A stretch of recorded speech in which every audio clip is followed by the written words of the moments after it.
I didn't want to be making this video today, but Liam Neeson decided to speak out against racism, which we all know is terrible! So if you haven't heard it, you almost certainly have, but if you haven't heard it, Liam Neeson talked about how he was racist at one point in his life, and now everyone hates him because he was racist. This is exactly what he said. This is from The Independent. She told me she had been raped. I asked, what colour were they? She said it was a black person. I went up and down areas with a cosh, hoping I'd be approached by somebody. I'm ashamed to say that. And I did it for maybe a week, hoping some black bastard would come out of a pub and have a go at me about something, you know, so that I could kill him. And it was horrible when I think back, but I did that. And I've never admitted that to, and I'm saying it to a journalist, God forbid. Holy shit. It's awful. But I did learn a lesson from it when I eventually thought, what the fuck are you doing, you know? There you go. Basically, his friend was raped. He came back from abroad and found out about it. Asked who it was, asked what colour they were, found out it was a black man, and was wandering the streets of Northern Ireland looking to kill the first black man that came across him. That's awful. That's really, really bad. And I'm not defending that at all. That's a terrible thing to do, and a terrible thing to think. So many people think that all black lives are interchangeable, that all black people can be held accountable for what one person has done. Liam Neeson thought that. That was racist and that was wrong. But he realised that that was bad. He's grown. He doesn't think that anymore. He said he was ashamed of it. I can't begin to describe how annoyed I am at this entire situation.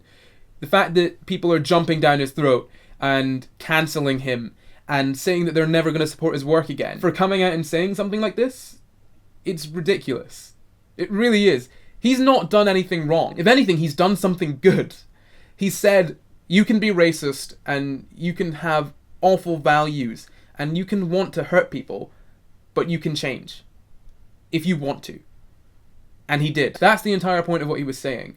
The film that this interview was for is about revenge. He was telling a story about revenge and how it eats away at people and how it's dangerous and how it's awful and terrible and you should never ever let yourself go down that path. Thank God he didn't follow through with what he was going to. And thank God that he's able to tell us about that now. I feel like I'm the only black guy that is defending him right now. John Barnes is defending. John Barnes. Me and John Barnes were the only ones defending him. Everyone else I've seen has been saying that Liam Neeson is anti-black and he's dangerous and he's racist. I can't disagree with that more. And I think that mindset is unhealthy. And that mindset is going to lead to more people being racist and more people getting hurt. If you think that just because someone thought something once, that they should be cut off forever, you are part of the problem. Shunning people who were racist is not going to make the world any safer for black people. It's going to make it more dangerous. Pushing people away when they're growing and trying to change and becoming better people isn't helpful. It's counterintuitive. It leads to more people being against you and less people being on your side. So many people have their priorities wrong. They're too busy trying to cancel another white celebrity instead of looking at the actual message, which is don't be vengeful. Don't be racist. These behaviors are something that anyone can fall into given the right environment. And it's up to you to make sure that you don't fall into them. It also says that just because you are in that environment, and bear in mind, Liam Neeson was in Northern Ireland at the time of the Troubles. He was in a bad environment, but he's proof that that doesn't mean that you end up being a bad person. Yes, at the time, he was. But now he's telling everyone this story, and how ashamed of it he was, and how awful it was. And if you're saying that he should be vilified for that, then honestly, I don't know what to say to you. I just don't agree. I don't understand how you can think something like that. I keep on laughing at this because it just seems so ridiculous to me that someone can be so against someone for doing something that isn't negative. I'm not going to sit here and justify racism or say that racists have a right to think how they think. What I will say is that people are a product of their environment. The fact that Liam Neeson could walk around Northern Ireland for a week and not find a single black person tells you the kind of environment he was in. He probably didn't have any black friends.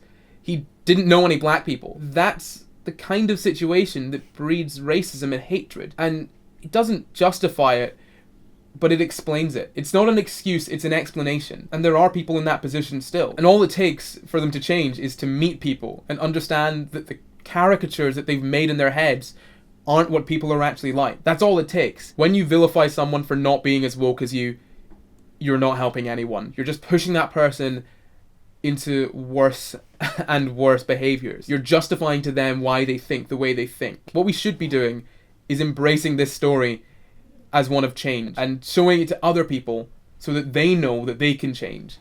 That they don't need to be a product of their environment. If you're calling Liam Neeson racist or anti-black or any of those things, you're missing the point. Completely missing the point. He was racist. He was anti-black. That was his point. And he's not anymore. Coming out with this story is a way of showing that. That's the point. Liam Neeson wasn't caught out.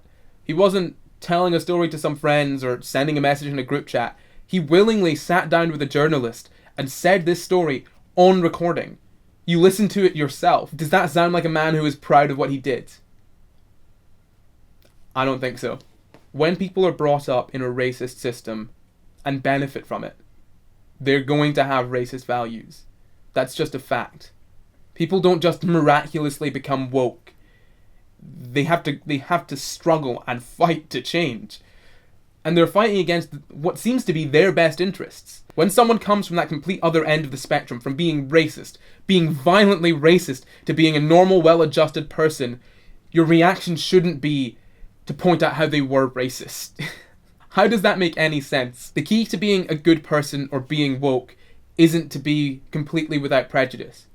It's to recognize where your biases lie and to actively try to fight those every single day. Because if you think you're someone that has no prejudice, no bias, no bigotry whatsoever, you're wrong and you're not helping anyone. You know, when I started filming this, I wanted to deal with it kind of lightheartedly, but this is something that I feel really passionately about. I just don't think that when someone is trying to be a better person, that you should attack them for the person that they were. I'm bored of racism now. I'm going to go back to making puns and telling bad jokes. Do you have an opinion on this? Probably. Tell me in the comments. See ya.